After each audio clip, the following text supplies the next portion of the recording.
খবর 24 সাথে আপনাকে স্বাগত। নতুন নতুন খবর জানার জন্য আমাদের চ্যানেলে চোখ রাখুন।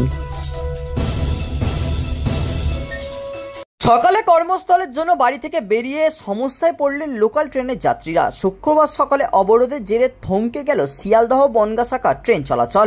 লাইনে দাঁড়িয়ে একের পর এক ট্রেন। এই শাখায় প্রতিদিন বহু মানুষ যাতায়াত করেন।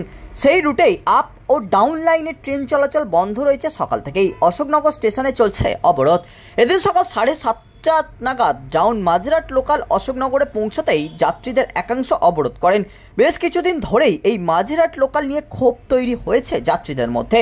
যাত্রীদের অভিযোগ, ট্রেন কখনো মাঝরাট পর্যন্ত যায় না, কখনো বারাসাত গিয়ে থেমে যায়, আবার কখনো কলকাতা স্টেশন পর্যন্ত গিয়ে থেমে যায়। ফলে অসুবিধায় পড়তে হয় যাত্রীদের।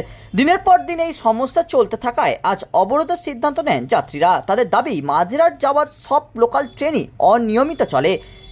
এই অবরোধের ফলে আপ এবং ডাউন বনগাঁ শিয়ালদহ শাখার যোগাযোগ কার্যত বিচ্ছিন্ন হয়ে গেছে। কয়েকদিন আগেই দক্ষিণ পূর্ব রেলের খড়গপুর শাখার ফুলেশ্বর স্টেশনে এই লোকাল ট্রেন নিয়ে বিক্ষোভের জেরেই অবরোধ হয়।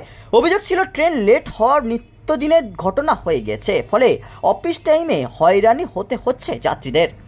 তার জেরেই ব্যাপক উত্তেজনা ছড়ায়। সেদিন দীর্ঘক্ষণ চলে অবরোধ। কলকাতা 2 24 পরগনা থেকে শুরু করে একাধিক জেলার মানুষ এই শিয়ালদহ ডিভিশনের লোকাল ট্রেনের উপর নির্ভর করে। সকালে বাজারের বিক্রেতা থেকে শুরু করে অফিস কর্মী, স্কুল পড়ুয়া অনেকেই এই ট্রেনের ওপর ভরসা করেন। ফলে সেই ট্রেনে কোনো সমস্যা হলে অসুবিধায় পড়তে হয় যাত্রীদের। ব্যুরো রিপোর্ট, খবর 24/7।